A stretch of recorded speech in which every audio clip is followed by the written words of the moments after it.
Every revolution starts in the minds of the people. Arm yourself for the war of ideas. Take back your life. Take back your liberty. Tom Mullen Talks Freedom. Hello, everyone, and welcome back to Tom Mullen Talks Freedom. Today, my guest is Thomas Dilorenzo, economics professor, former professor at Loyola University of Maryland, and a member of the senior faculty of the Mises Institute. He's also the author of a number of books, including The Real Lincoln, How Capitalism Saved America, Lincoln Unmasked, Hamilton's Curse, Organized Crime, The Unvarnished Truth About Government, and The Problem with Socialism. He's also got a new book in the works that we'll talk about. Tom, welcome to the show. Please be with you, Tom. Just a few weeks ago, we had the West Virginia Senator Joe Manchin step up to kill what President Biden was calling an infrastructure bill. It sounded like a lot of green nonsense and social engineering. But the Republicans wholeheartedly signed on to the separate bill that would supposedly go more towards roads and bridges and other things traditionally thought of as infrastructure. But they don't seem to have any problem with the government building it. What's the history behind that? Well, certainly there's a long history behind it. At the beginning of the American Republic, there were a number of proponents of this. Alexander Hamilton was the chief proponent of what they called internal improvement subsidies. And it was government using government tax dollars at that time to pay corporations to build roads and canals. And the opposition was Jefferson and the Jeffersonians primarily, not exclusively, but primarily. And Jefferson himself simply said, well, the Constitution would have to be amended first to allow for that. James Madison, when he was president, was against it also for the same reason. He thought it was unconstitutional. But it was a form of corporate welfare, basically. It always has been. And in several of my books, including The Real Lincoln, I write about how, at the time, you're talking about the turn of the century, the year 1800, 1801, 1802, in various states, they were very busy building privately funded toll roads. They were called turnpikes. They built literally thousands of miles of turnpikes. At the same time, Alexander Hamilton was out there, oh, the private market will never supply adequate roads. And he was proven wrong. Even before he said that, he was proven wrong about that. But he was a big government interventionist, and he wanted to tax the farmers of America with a whiskey tax and other kinds of taxes to pay for corporate welfare so that his manufacturing industry friends, such as they were at the time, could be subsidized with government-subsidized roads to bring their goods to market. And after Hamilton died, he was killed in a duel in 1804. Fast forward 20 years, Henry Clay picked up the mantle of what Hamilton called the American system. And one plank of the system was corporate welfare for road and canal building companies. And Henry Clay was a hemp farmer from Kentucky. And he came right out and said that the reason he got in politics was, one, he wanted the government to pay for roads so he could ship his hemp to market. And two, he wanted protectionist tariffs to keep foreign hemp out of America. And so his total greed and cronyism is why he admittedly got into politics. And then Abraham Lincoln took up that mantle after that. And when Lincoln announced that he was getting into politics in 1832, he said, there are three reasons why I'm getting into politics. One, he wants protectionist tariffs. Two, he wants corporate welfare for, at the time, railroad corporations primarily. He didn't call it corporate welfare, of course. He called it internal improvement subsidies. He was a railroad industry attorney at the time. And three, a national bank run by politicians to finance all this corporate welfare. And those were the three planks of what Hamilton called the American system. And it dominated economic policy discussions in the first half of the 1800s until the Civil War, basically, when it was all put into place one way or the other. I did a previous episode for not just people that live in Western New York where I am, but anybody who's familiar with the Buffalo Bills. They play in a place called Orchard Park, which was originally either East or West Hamburg. I can never remember which one it was. But those towns basically exist as population centers because of a businessman named Alan Potter. There's still a road named after him. He built the first roads from the city of Buffalo out to what we now call the South Towns. And he actually died repairing one of his roads. He was out there with his crew, making sure that his road wouldn't be sitting there unrepaired for weeks, months, or years at a time, like the roads we suffer with now. And a tree branch detached from a tree that was very tall and fell down and hit him on the head and killed him. There's a long history of disastrous government road building and canal building in the 19th century. For example, Abraham Lincoln was the leader of the Whigs in Illinois in the early 1830s. And he, more than anybody, was responsible for getting the legislature to allocate about $11 million at the time for supposedly road and canal building projects. And the end result was by 1837, nothing was built, nothing was completed. There were a lot of roads to nowhere. There was massive theft of the money, and they defaulted on the 11 million. And in 1837 was the year there was a depression in 1837, and not just in Illinois, but nationwide. And that ended all that.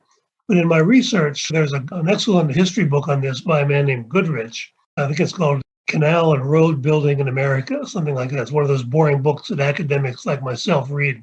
And he shows that during that whole time, from the turn of the century until basically until the Civil War, state after state toyed with using state government funds for road and canal building. And every single state, by the time you get to the Civil War, 1861, every single state except for Massachusetts had amended its constitution to make it unconstitutional to use tax dollars to be given to a corporation for any purpose at all. And it was because of the debacles that were created by putting government in charge of road and canal building, or infrastructure, as we say today. And so you would think that the politicians would have learned their lesson from 50 years of disaster. But of course, a lot of people made a lot of money from those disasters. If you were one of the contractors who got all this government money, it wasn't a disaster for you. You're living in a big mansion, you're leaving a fortune to your children, and you walked away with all that money, even though the citizens got nothing basically for it. And so instead of learning that lesson, what they did was to increase corporate welfare for internal improvements by orders of magnitude during the Lincoln administration by massively subsidizing the railroad corporations. And that really got the ball rolling for infrastructure. And of course, that led to the biggest political scandal in history up to that point, the Credits Mobilier scandal during the Grant administrations, because of all the fraud that took place in the building of the transcontinental railroads. In my writings, I also point out that the great James J. Hill built a privately funded railroad, the Great Northern, without any government subsidies, not even land grants, which his government-subsidized competitors had. And the Great Northern was by far the most efficient transcontinental railroad at the time, most efficiently built and most efficiently operated. And when I would talk about this, I used to teach a course in American economic history at my university, and I would put on the screen in the classroom, you can go online and find the actual map of the routes of the Great Northern, and I would compare it to the routes of the Union Pacific and the Central Pacific, which were the government-subsidized railroads. And the Great Northern was just a winding route through the Rocky Mountains from Minnesota, almost a straight line, with the exception of getting around some of the Rocky Mountains. The government-subsidized routes looked like a bowl of spaghetti because what happened was every politician said, I will vote for the subsidy, but you have to run a separate line to my town. And even if there were only 2 customers a year riding the train from his town, if you wanted the subsidy, you had to run the line to there. And so because of that, they all went bankrupt. The government-subsidized railroads all went bankrupt at one point, and James J. Hill never did. Did you get a chance to watch the series? I think it started on AMC called Hell on Wheels. No, I didn't see that. It was about the Transcontinental Railroad and the guy that was in charge of Credit Mobilier, Thomas Doc Durant. This is fictionalized, but one of the things he says is he's sitting down in one of the first episodes and he's looking at the map and he says, "You've got my railroad running in a straight line." He goes, "I'm getting paid by the mile and you've got my railroad going in a straight line." And he actually hits the engineer over the head. They kind of acknowledged that this was a big scam. There's been a lot of research done on that. And for example, it was so ridiculous that they would build railroad lines on top of ice packs in the Rocky Mountains in the early winter. And then when the spring thaw came, then of course the tracks would collapse. But that was all good for them because then they would get paid twice because they were paid by the mile. You don't have to be a PhD economist like me to understand if the government says we're going to pay you by the mile, there's an incentive to make more miles. Whereas James J. Hill in the Great Northern, he had an engineer who found the Marias Pass through the Rockies, which was a pass that was discovered by Lewis and Clark in 1803. And no one had found it since then. We're talking 1870s now. And this guy found it. And it enabled James J. Hill to cut at least 100 miles off of his route. And so he's a profit-seeking entrepreneur. And the incentive to him was to find the shortest route, the quickest route, and to build the best, strongest tracks, because that's how he made the most money. But to the politicians running the government subsidized, it was all one big gravy train. And the greater inefficiency in the eyes of the public meant more money to them. And they spent, I wrote in one of my books, How Capitalism Saved America, about how Durant himself spent most of his time wining and dining politicians. He would take them on hunting expeditions by train car, where they would shoot buffalo by the thousands from a train, and then he would feed them a big banquet, and then they would go back to Washington and vote for more subsidies. And that's what he did. Whereas James J. Hill was out there, he was giving cattle and seeds and other things to the people in the communities, because he understood that if these communities along his route didn't thrive, neither would his railroad. And so that was a total different world with James J. Hill. And interesting, and I had an email once from a descendant of Thomas Durant who had read what I had said about him, and he was almost apologizing for his great-grandfather and his crimes. That's funny. There was a Ron Paul event, gosh, this is probably 2012. It might have been before that, between the two campaigns he ran. And I met a descendant of Alexander Hamilton. And I had said not flattering things about Hamilton. And he came up and didn't tell me who he was and asked me about him. And I said, well, Thomas Jefferson said he was a nice guy personally, but politically he was terrible. And he laughed. He said, yeah, you're probably right.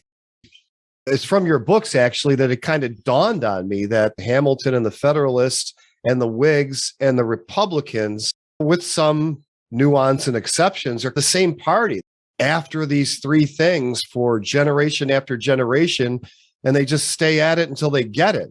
It's the party of crony capitalism. And by the way, there's a new book out by Patrick Newman called Cronyism. He's an excellent economic historian, and he's associated with the Mises Institute also. And he really gives chapter and verse of this whole period up until 1847, from the time of the founding cronyism to 1847. You might be interested in having him on your podcast. But yeah, that's right. It runs from Hamilton was basically the political water carrier for the New York, Philadelphia, New England corporate elite of the day. And then the Whig Party became the party of big business and corporate welfare. And then and Lincoln, of course, was a Whig for 25 years. He was only a Republican for 13 years, if that, and not even that. The Republican Party, 10 years. He was a Republican for 10 years, maybe 9 or 10 years, but a Whig for 25 years. And so it was basically the same thing. I think every member of his cabinet was a former Whig. When I visited Springfield, Illinois several years ago, and I visited Lincoln's home, it was the biggest house on what is called Old Aristocracy Row. And the house next door was his good friend, who was, and the little plaque said he was a Whig politician also, and he miraculously secured the government contract for all the tin cups supplied to the army during the Civil War. And it didn't sound like competitive bidding to me to get the tin cup contract. But they were always the party of corporate welfare. And with some exceptions, you get to Harding and Coolidge, were pretty decent presidents as far as that goes. I'm sure there was their share of corporate welfare and cronyism going on. That's politics. But they did cut taxes at the beginning in the early 1920s, and there was a depression actually in 1920, the year 1920, that was worse than 1932, or 1929 rather. The first year of that depression was worse than the first year of the Great Depression. But what the Republicans who ran the government did was nothing. They sat back. If anything, they cut some taxes and didn't have any major intervention. And the Depression of 1920 lasted 1 year.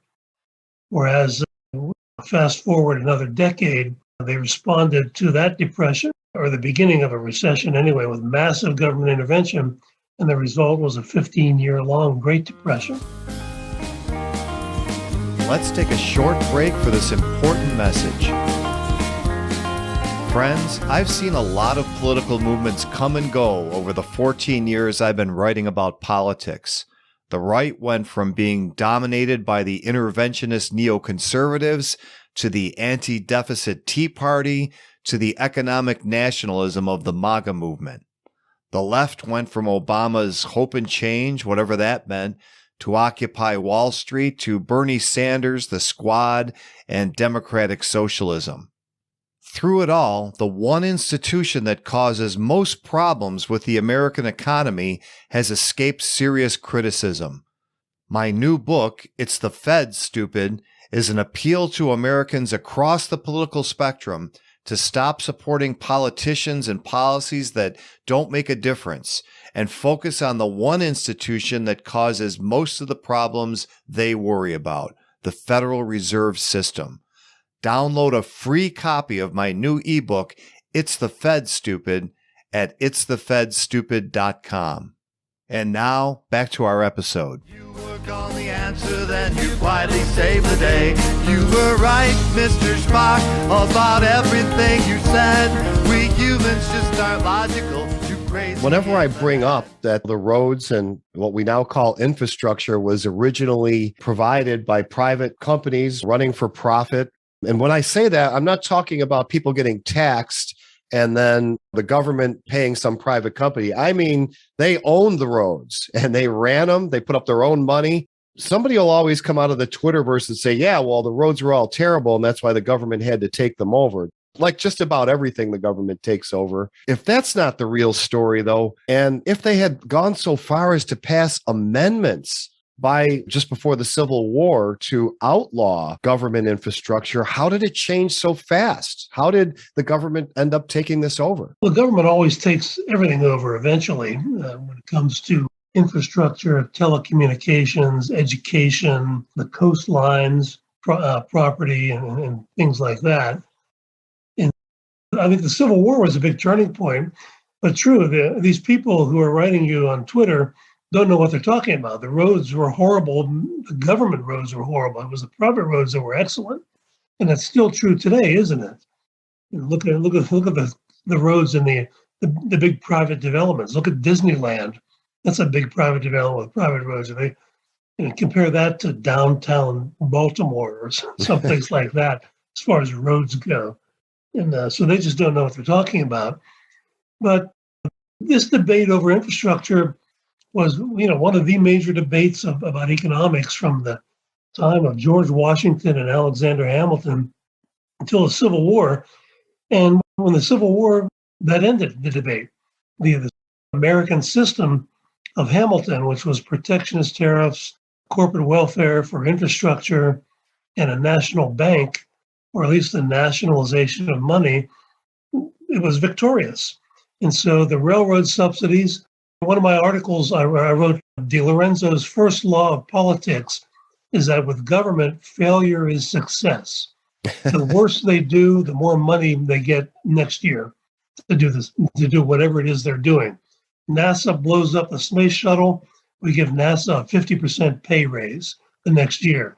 The schools fail to educate the kids, we give them a bigger budget for failing to educate the kids. Just the opposite of free enterprise. And so that was a cronyism bomb. The the ending of the Civil War and the adoption of these massive subsidies to the railroads. Because once the railroads got theirs, every corporation just about in America started going to Washington and saying, where's mine? If it's good for the railroad companies, why not the dairy farm industry? Why not this industry and that industry? In fact, the word lobbyist is said to have been coined by Ulysses Grant himself, because the lobbying, or what economists call rent-seeking, became so pervasive in D.C. after the Civil War that the Willard Hotel, which is still there, is where all these lobbyists would hang out before their meeting to bribe some senator or to bribe the president for some sort of income transfer. And so they hung out in the lobby, and Ulysses Grant called them lobbyists because they hung out in the lobby of the Willard Hotel before they would go into the senator's office or whoever they were trying to bribe for some goodie at taxpayers' expense. And that became run amok. And another thing that happened was that the courts, eventually in the late 19th century, there's an interesting little book called The Birth of the Transfer Society by P.J. Hill. I think he has a co-author. And it talks about how the legal system eventually turned against private property. And you get, shortly after the Civil War, there were still a lot of court cases where the government would try to introduce price control laws or various interventions like that. They would be struck down as an obstruction of the contract clause of the Constitution or the commerce clause of the Constitution. But that evolved. The lawyers eventually did what Alexander Hamilton did. He invented the idea of implied powers of the Constitution. And so you get enough clever lawyers filing enough lawsuits against the government, you're going to change, the court case law is going to change things, and it did. And once we had protections of property rights and against all these interventions, price controls and everything else, the Supreme Court itself eventually ruled in favor of these things with just different lawyers in charge.